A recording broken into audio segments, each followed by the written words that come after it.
people who dream and those people who dream big have a different kind of life than the people who don't dream. And most people are just satisfied with Ed. There's always a next level. Your definition of greatness and what you want to achieve could be totally different than somebody else's.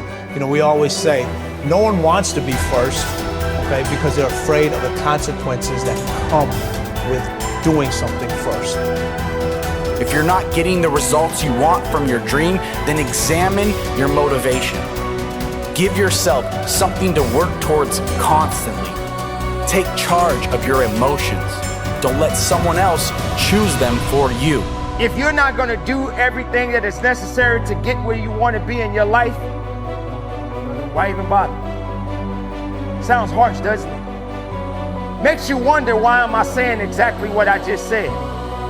Because the time is now for you to recognize that there is no time to be feeling pity about your discussions and what it is that you have inside yourself.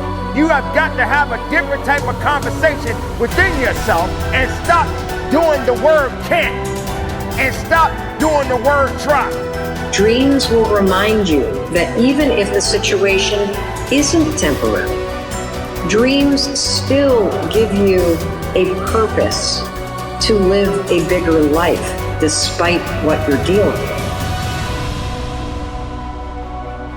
Because they will help you move through the chapter of the life that you're in more powerfully, more grounded, and more fulfilled.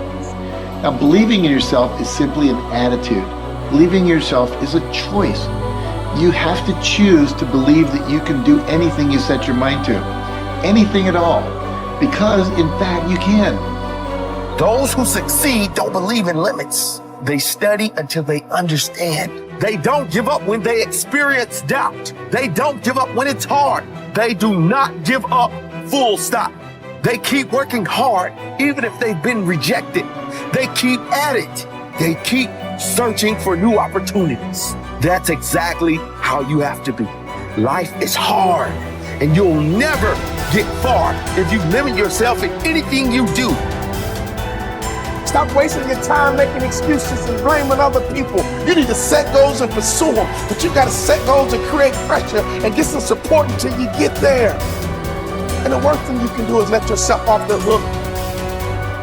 And that's what excuses do. You let yourself off the hook. When you set a goal, when you have a dream, when you have a vision, don't you ever let yourself off the hook. And start now. Start believing, start dreaming, and create the life and the person that you really want to see. Most people go through life never discovering what their talents are. Most people never develop their talents.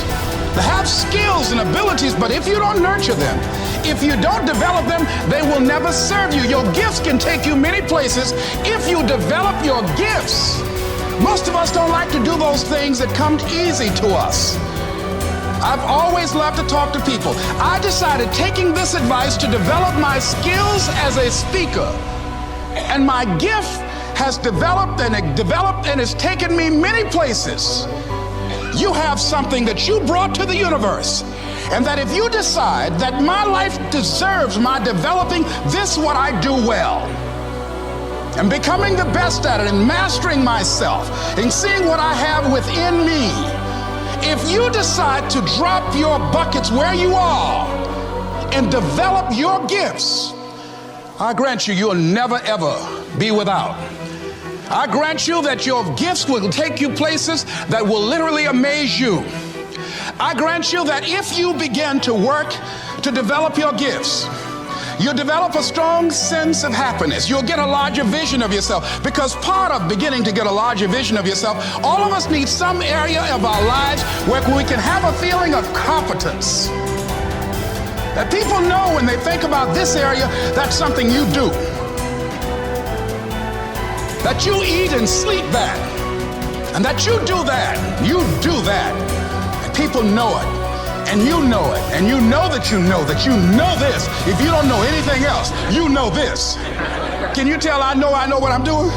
Oh, hello. You know this. So you've got to work on it. When other folk are having a good time, you've got to have the strength of character to concentrate, to read, to digest information.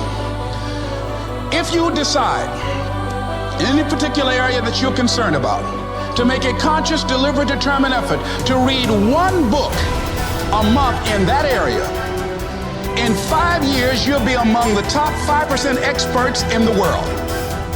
I read a minimum of 2 books a week. The average American reads only 1 book a year. If you decide that area that you love, that you are going to master that particular area, in this era of accelerated change, overwhelming complexity, and tremendous competition, as you begin to develop and expand your skills and your talents and your vision of yourself, you will always be in control of your destiny. It is in the nature of things that some people will be more successful and happier than others. Some people will make more money, have better lives, enjoy greater fulfillment and satisfaction, have happier relationships, and contribute more to their communities. Others will not.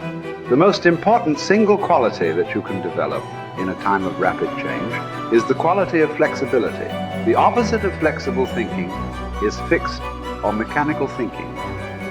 The opposite of approaching life with an open mind is to react automatically and predictably in every situation. The opposite of flexibility is an unwillingness to change in the face of new information or circumstances.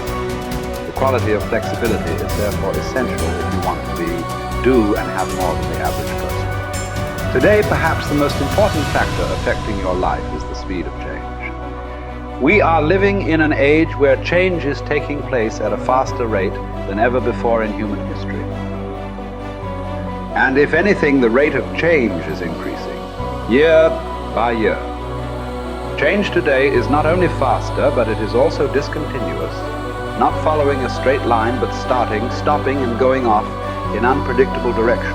Change is coming at us from all sides in so many different ways that it is often impossible to anticipate what might happen next. By its very nature, change is unpredictable, often forcing us to scrap our very best plans and ideas overnight as the result of a completely new and unexpected development coming from a new and unexpected direction. As a result, we have to remain flexible in our thinking and in our possible courses of action. You must learn to say to remain flexible is, I made a mistake.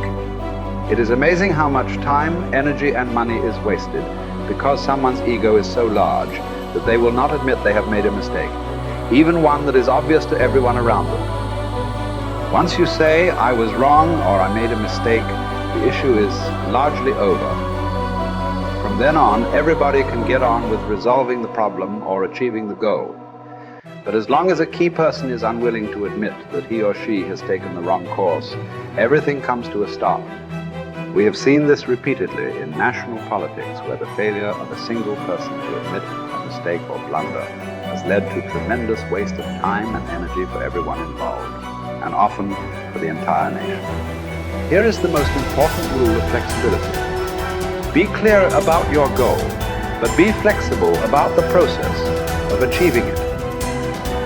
Always be open to the influence of your superconscious mind.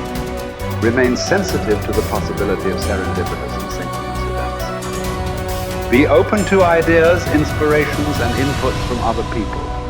In the New Testament, Jesus said, you must become like a little child if you would enter into the kingdom of heaven. One interpretation of these words is that you must remain open-minded, flexible, calm, confident, and curious if you want to be able to recognize new opportunities and possibilities as they open up around you on your journey toward your goal. Resolve to remain flexible and open no matter what happens. Remember, there is almost always a better way to accomplish any task or to achieve any goal. Your aim should be to be alert and aware to what it might be, to find it and then to take action in that new direction as quickly as possible. This will ensure that you inevitably reach your goal, sometimes in the most unexpected and surprising ways. You see, you can have anything you want in life if you want it badly enough and are willing to pay the price. Now, the rules regarding the price of success are simple.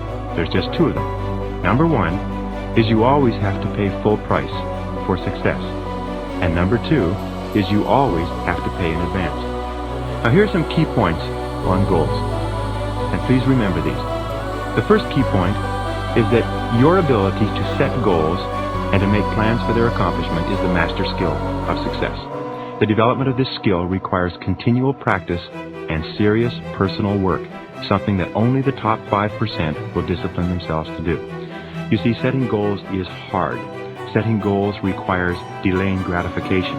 Setting goals means taking some time aside and sitting down and really thinking through what it is you want in each area of your life. And because this is difficult, most people won't do it. Number 2, your goals must be congruent with your basic values. Your self-esteem comes from engaging in activities and working toward goals that are consistent with what you believe to be good and right and important. Take some time to think through what you believe in, and then structure your goals in harmony with your innermost convictions. What are your basic values in life? What would you live for? What would you fight for? What would you sacrifice for? What would you die for? What are the most important things to you in life? And are your goals, are your daily activities congruent with those values? Now, one of the things we know about high-achieving men and women is that they're very clear about what it is they believe in. And one of the things that we know about underachievers and failures is that they're very vague about what it is they believe in. Because when you know what your values are, then it's quite easy for you to make the critical decisions in your life. But if you don't know what your values are, or if you've never taken the time to think them through, then you will toss with the wind and you'll go whichever way the wind blows on almost any area of decision. Fourth point in goal setting, you must have a major, definite purpose, one goal that is more important than any other. You can have many different goals, but you must have one goal which is number one. And many people ask me this question. They say, Brian, well, can I have two major definite purposes? And the answer to that is no. There's a line in the Bible that says, a double-minded man is unstable in all his ways. And what it means is if you try to do two things at once, or you have two goals with equal priority, you will end up doing neither, and doing neither of them very well.